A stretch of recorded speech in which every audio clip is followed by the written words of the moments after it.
Kom ons raak so vir 'n oomblik stil voor ons saam met die Bybel uit lees. Here, ons kom na U toe vanoggend met hierdie gebed in ons gedagtes.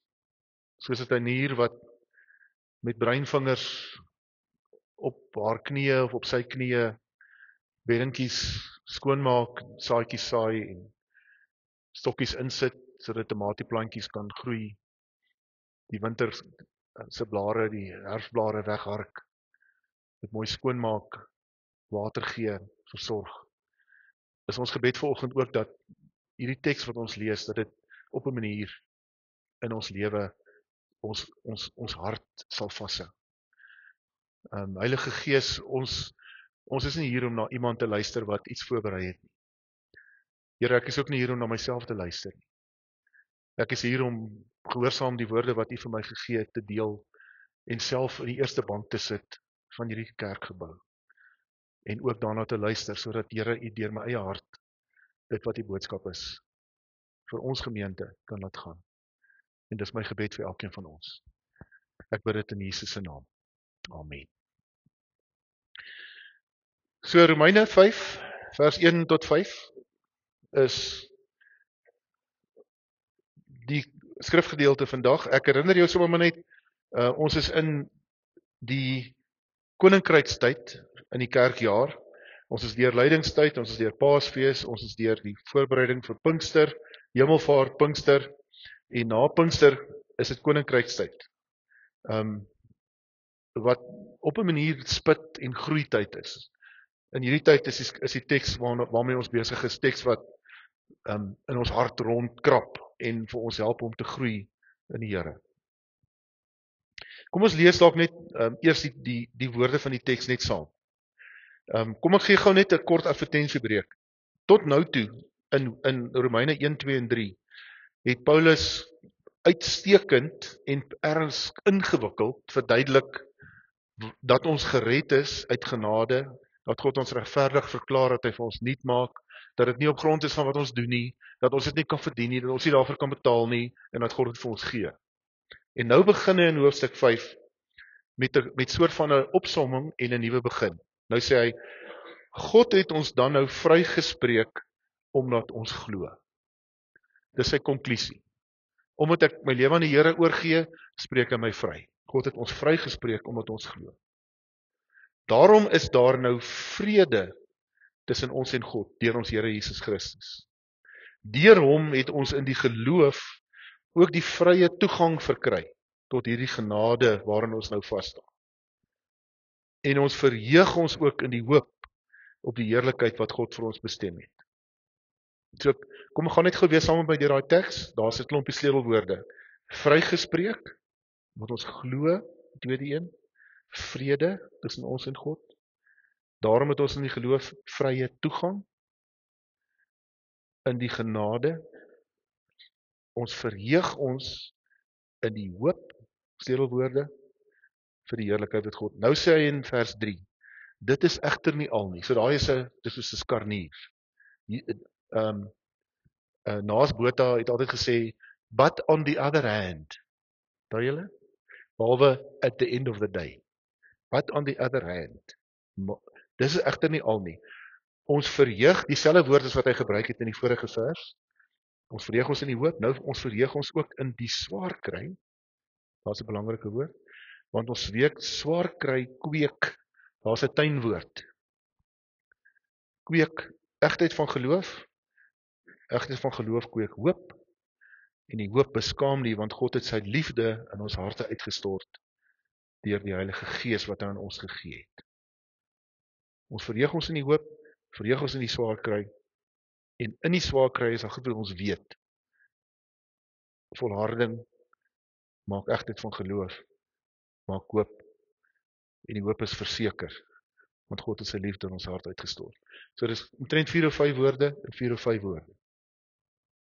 Die invalshoek wat ek vanoggend het, waar is God as dit swaar is maar die gewone ding wat 'n mens beleef, wanneer jy swaar trek in die lewe. Maak nie saak, wat die rede is daarvoor.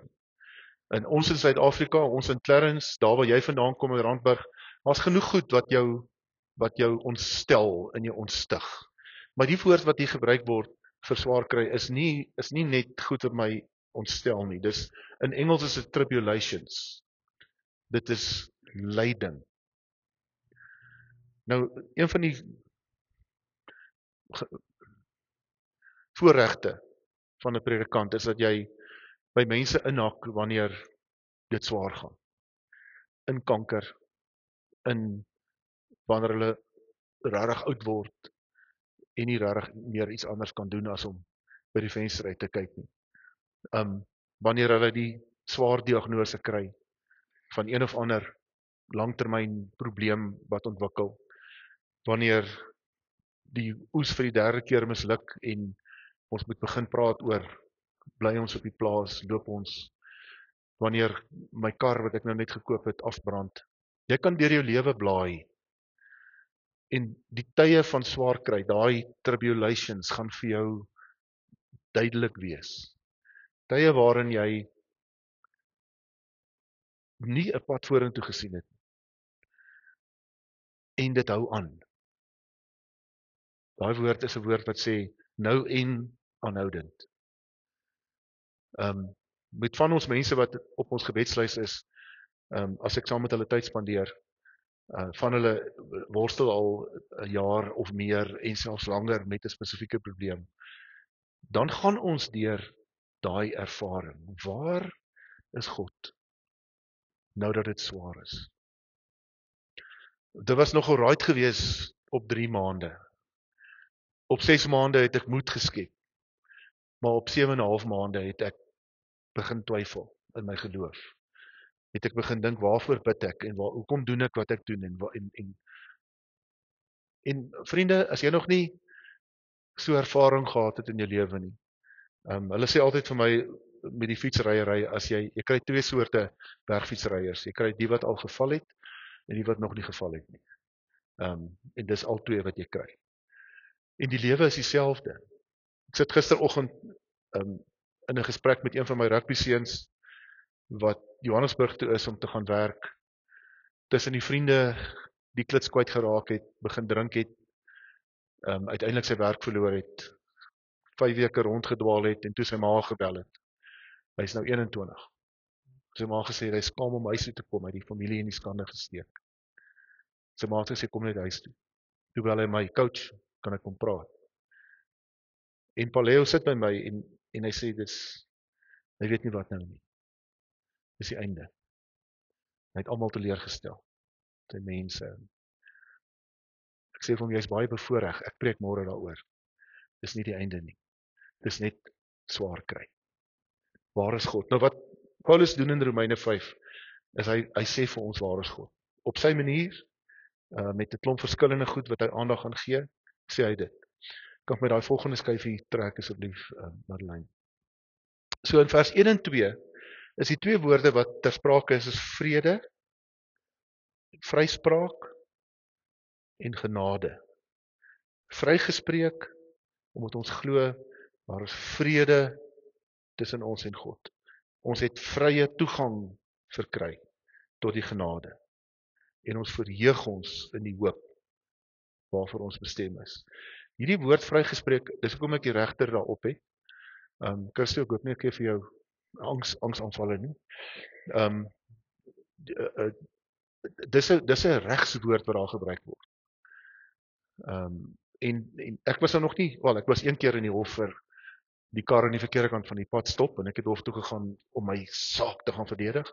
En toe het ek die landros het toe gesê, maar ek is reg, ek kan gaan. Dis 'n voel en 'n half. As jy nou vir weke gewag het vir die hofsaak en jy het nou die kaartjie en jy's opgesaai want jy gaan nou vir hulle verduidelik en dan verduidelik jy en dan sê die landros vir die staatsaanklaer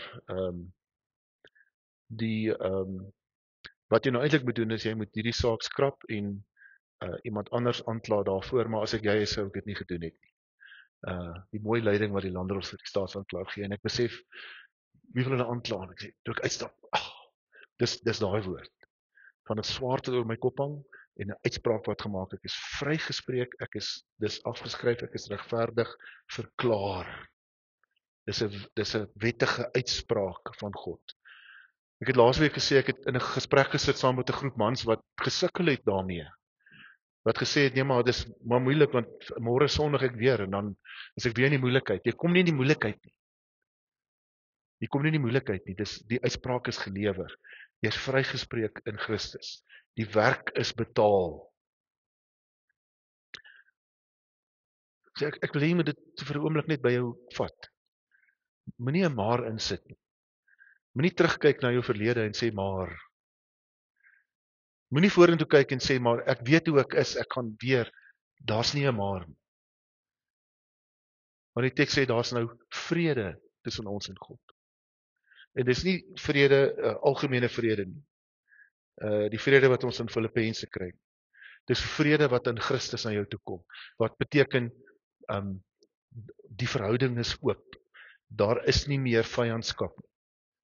Efesiërs 2 sê Jesus is ons vrede. Jesus is ons vrede. Ek weet nie hoe dit was na die Tweede Wêreldoorlog in Europa vir soldate wat teruggekom het huis toe en 'n rukkie na die oorlog oor die kanaal gegaan het en deur Europa miskien gaan reis het of gaan besigheid doen het. Wat 'n jaar of 2 terug nog in die oorlog was. En wat in daai selfde strate dalk geloop het of weggekruip het of gekruip het of bekruip het met die vrees dat jy doodgeskiet of gevange geneem gaan word. En om nou in die strate te stap en welkom te wees en vrede te kan ervaar. Jy's vrygespreek, sê Paulus. En daar's nou vrede tussen jou en God en jy verheug jou in hierdie vrede. Jy verheug jou daarin. Jy vind vreugde daarin omdat jy in genade staan. En genade, die woord wat daar gebruik word, is 'n woord wat gebruik word om te sê nou en vir altyd. Griekse woorde is in daai sin anders as Afrikaanse woorde. In die woord self is daar 'n spesifieke gebruik wat vir jou aanduiding gee van is dit verlede tyd of toekomstige tyd en die woord sê nou en vir altyd. Ek kan myself daarin verheug omdat ek in God se genade vas staan. Ek staan in God se genade. Deur hom het ons vrye toegang verkry tot die genade waarin ons vas staan. Wat beteken dit? Dit beteken dat ek nie meer hoef te bewys dat ek God se liefde werd is. En jy moet mooi luister vanoggend. Want dis goed waarmee ons almal, ek sukkel ook daarmee. Moenie dat dit by jou verbygaan. Dat jy in die narkose ingaan van 'n preek. Ek hoef nie meer te bewys dat ek waardig is. Beteken God is my vriend. God is my vriend. God is iemand wat ek kan vertrou. Wat ek kan lief hê. Dit beteken die toegang na God is permanent oop. Dit gaan nie môre toe of vanaand as ek iets verkeerd doen. Die toegang na God is permanent oop. Dit beteken ek is los van die telbord manier van leef. Paar goeie goed, paar slegte goed, maak 'n som aan die einde van die dag. Môre moet ek meer goeie goed doen. Die rekening is betaal. Dit beteken ek kan meer tyd spandeer om God lief te hê en te loof as om myself te haat. Haat is dalk 'n sterk woord. Om ontevrede te wees met myself. Kan ek tevrede wees met God en dit vir hom sê. Die Nuwe Testamentikus Bruce het geskryf en gesê the former rebels are not merely forgiven by having their due punishment remitted.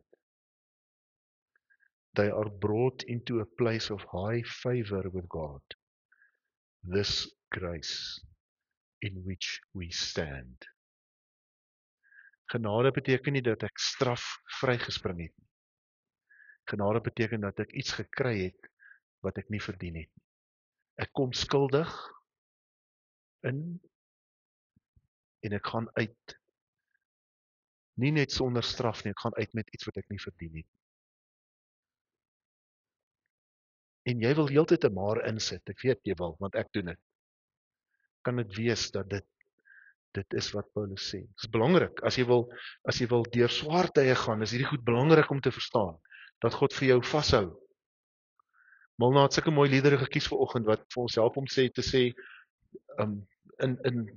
God hou vir ons vas so. Soos jy 'n klein babavoeltjie optel hier in die wintertyd, wat uit die nes geval het, en om huis toe vat om hom te gaan so warm te maak in jou hande. God hou vir ons vas. Omdat ons in hierdie genade kan vasstaan. Dankie Madeleine, nog enetjie aan. Voor jy die knoppie druk.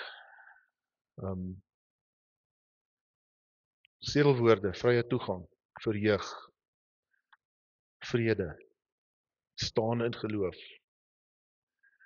Die woord verheug is eintlik brek. Is eintlik spog. Dan spog met die Here. Omdat ek regverdig verklaar is. Gee ons 'n bietjie kans om in te sink. En dan gaan Paulus na daai skarnier toe. Wat hy sê, dis egter nie al nie. Hy sê hierdie is nie net goed wat eendag is. Dis nie net goed wat mooi goed is, wat my hart heel maak en wat my laat ervaar dat ek aan God behoort en dat ek met hom kan praat nie. Dit het realiteitseffek in vandag.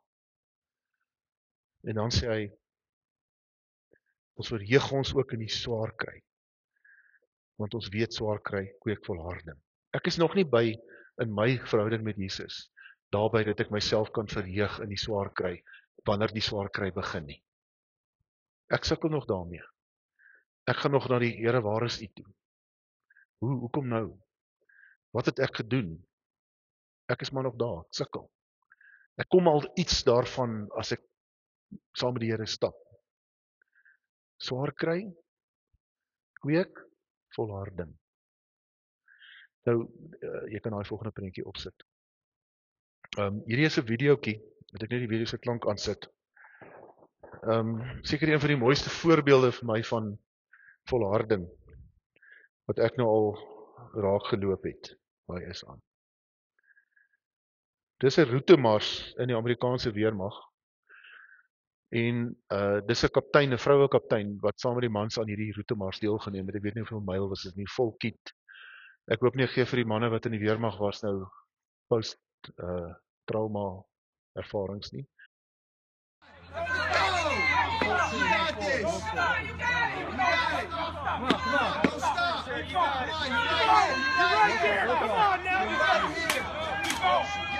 Come on, get up. Get up.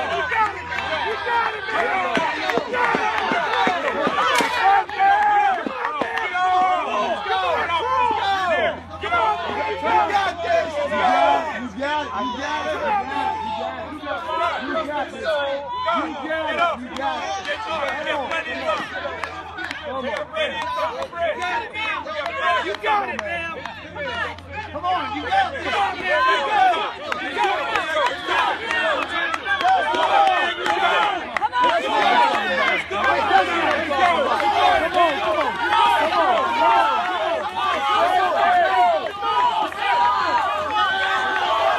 Touch her.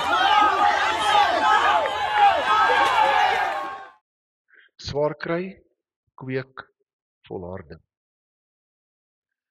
Volharding is om aan te hou, te midde van die swaar kry. Dan sê die teks, volharding kweek egtheid van geloof. Jy kan daai volgende skyfie vir my opsit, asseblief Madeleine. Ek het 'n stukkie goud afgeneem wat verfyn is, egtheid van geloof. Geloof wat nie allerhande bygeloof in het nie. Geloof wat nie vir Solly Osterweg of een of ander pink boekies se woordjies in het nie. Geloof wat nie 'n boodskapie op WhatsApp nodig het van 'n prentjie met 'n hasie wat sê God is lief vir jou. Dis ook mooi. Maar baie van ons geloof, dis alwaar dit bestaan. Geloof om te midde van 'n bleek winterlandskap in jou lewe suiwer jou hoop op God te stel, aan God vas te hou, te weet God is my God. En wat doen die egtheid van geloof? Dit kweek hoop. Hoop. En as Paulus oor hoop praat hy nie hoop as iets wat soort van 'n sê nou maar is. Hy praat altyd van hoop as 'n sekerheid. Want hy sê dit hier, die hoop beskaam nie. Dit kweek hoop wat nie beskaam nie. Dit beteken dat ek my kop optel en vorentoe kyk. Dat ek weet dat ek as ek deurgaan, is daar beter aan die ander kant. Want God het sy liefde in ons harte uitgestort deur die Heilige Gees wat hy ons gegee het. Volharding. Swaar kry, kweek volharding. Jy moet daai woord onthou, ek gaan nou iets oor hom sê. Volharding om op te staan en vorentoe te val en op te staan, kweek egtheid van geloof. Suiwer geloof, eenvoudige geloof, vertroue op God alleen, kweek hoop. Hoop wat God se vars lig is. Wat sê, daar is iets meer. Sekerheid. En hoekom is daar sekerheid oor ons hoop? Want God het sy liefde in ons harte uitgestort deur die Heilige Gees wat hy aan ons gegee het, Janetjie. God het sy liefde in ons harte uitgestort deur die Heilige Gees. Die woord agape in die Nuwe Testament praat oor liefde wat van bo afkom. Daar's ander woorde vir vriendskap en romantiese liefde en familieverbintenis, daar's ander woorde daarvoor. Agape is die woord wat sê, dit kom van God af, dit kom van 'n plek af, dit word geskep in my, dit is iets nuut wat in my begin.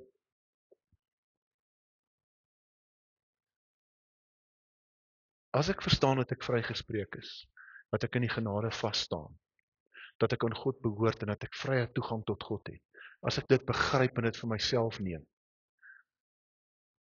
is ek opgewonde oor swaar kry. Kan ek myself verheug daarin. Selfe woord, spog daarmee. Ek kan rejoice, sê Engelse woord. Hoekom? Want in dit word daar volharding gekweek, in dit word daar egtheid van geloof, in dit word daar hoop gekweek, wat my kop optel. Want God het sy liefde in ons harte uitgestort, die vermoë om vir God lief te hê, en om vir ander lief te hê, leef in my. In Lukas 24 sê die Emmausgangers, nadat Jesus vir hulle brood gebreek het en vir hulle die teks verduidelik het ons harte nie warm geword in ons toe hy die teks vir ons uitgelê het nie. Kom ons gaan dadelik terug na Jerusalem toe. Hulle het in teleurstelling en swaar kry teruggekom. Jesus is dood. Alles wat hulle oor gehoop het en gewens het, dis die einde, dis 'n donker nag. Ons stap huis toe. Die vreemdeling kom stap hier langs hulle en lê aan hulle die woord uit en hulle eet saam en toe hy die brood breek, toe sien hulle hom, toe sien hulle dit is Jesus wat opgestaan het. En hulle sê vir mekaar, en hy verdwyn. Ons sê vir mekaar, het ons harte nie warm geword, toe hy aan ons die woord uitgelê het, en hulle draai om en hulle beweeg terug Jerusalem toe, en sê maar, ons gaan terug na die donker toe.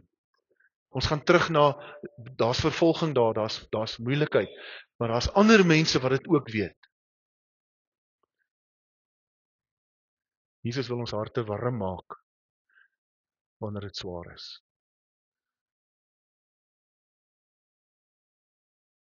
En nou miskien die belangrikste ding, die woord kweek. Want jy weet wat ons nou doen, as ons hierdie teks hoor, dan sê ons, okay, right nou, Here, nou, gaan ek vasbyt.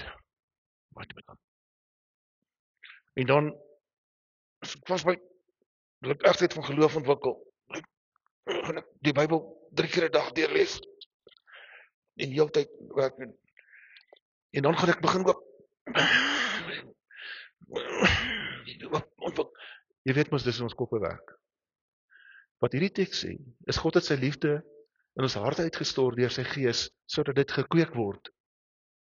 Dit gebeur van self as ek hom volg. Ek hoef nie te worry daaroor nie. Ek hoef nie te wonder of ek kan deurbyt nie. Ek gaan kan. Ek gaan kan opstaan met die pak op my rug, met die bene wat nie meer. Ek gaan kan opstaan. Omdat ek saam met Jesus is, omdat ek aan hom vashou, gaan ek kan opstaan. Moenie probeer opstaan op jou eie nie, om vir Jesus te sê, kyk Jesus, ek het opgestaan. Dan val ek weer. Nee, ek hou vas aan Jesus. Hy gaan dit ek opstaan. En in my opstaan en saam met hom stap, gaan ek egtheid van geloof kweek. Hy gaan vir my stroop van my pink briefies en my WhatsAppies met mooi prentjies en al die goed wat ek dink geloof is. Dis beautiful. Stuur dit asseblief vir my. Ek hou daarvan. Maar dis nie my geloof nie. My geloof is weerbaar. My geloof is weerbaar vir die kaaltye wanneer daar niks is, wanneer pink nie meer 'n kleur is nie, wanneer dit swart en wit is my geloof weerbaar en deur die Gees maak dit my weerbaar sodat ek sodat ek kan hoop en sê ek stap nie net so. Hy gee nie net vir my die vermoë om aan te hou nie. Hy maak nie net vir my suiwer in my geloof nie. Hy gee vir my die uitsig op 'n tyd waar dit sal beter gaan. Op 'n tyd wanneer daar hoop is. Wanneer ek iets het waar 'n resolusie sal kom, selfs al is dit die dood wat kom, weet ek, my hoop strek verder as dit. Ek breek my papiere van die kansel af, opgewonde. So God doen dit. Moenie as jy moedeloos is sê, nou dop ek die toets om op die eerste ring, ek kan nie eens volhard nie. Hou net aan Jesus vas. Jy gaan môre opstaan. Jy gaan volhard, jy gaan regop staan, jy gaan deurstap. Die horlosie tik, jy gaan by die eindpaal kom. Hou aan Jesus vas. Sorg dat jy by hom uitkom, sorg dat jy sy woord lees. Wat het ons nou gebid, dat die woord sal kweek in my. Sorg dat jy stil word saam met die Here, sodat jy hom kan hoor. Sorg dat jy saam met ander gelowiges by mekaar is. Kies om mense wat saam met jou glo op te soek. Hulle is soos daai soldate wat hier om die kant staan en sê, come on, get up, you can do it, come on. Dis wat ons vir mekaar doen. Dis hoekom ons in die kerk sit, vriende. Dis hoekom ek altyd heiling kerm, ek sien jou Sondag, kom kerk toe, kom wees saam, dis hoekom. Want as Toby hier is, gee my moed. As Marine hier is, gee my moed. As Prof Piet hier is, gee my moed. Om hom te sien, toegewyd, saam met die Here stap. As 'n jong mens in die kerk is wat sê ek wil graag hier wees, is ek opgewonde en sê God is op pad saam met ons. Dis wat ons doen. Net jy teenwoordigheid sê moenie opgee nie. Jy kan opstaan. Gaan aan.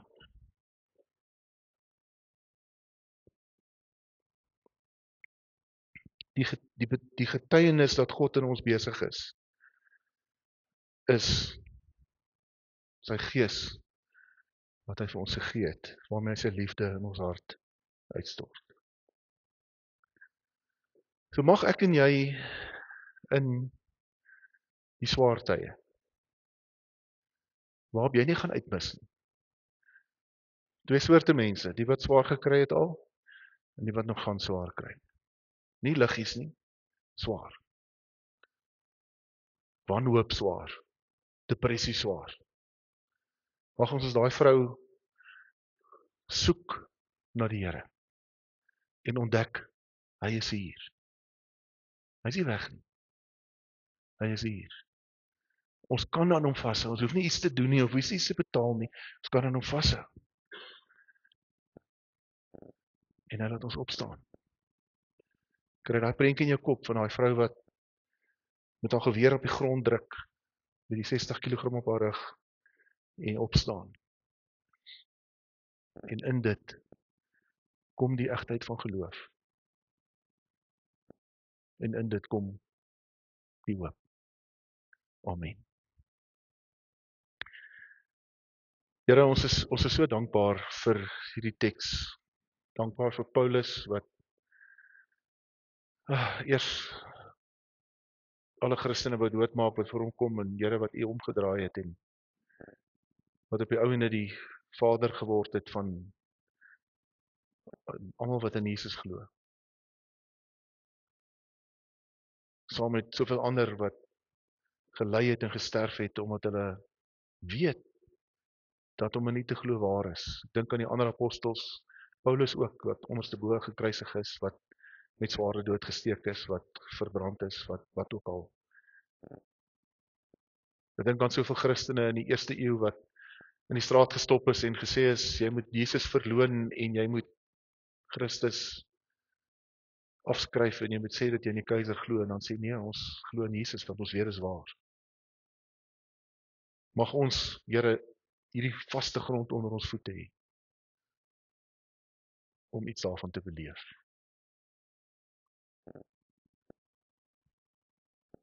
Ons dank U alreeds daarvoor in Jesus se naam. Amen.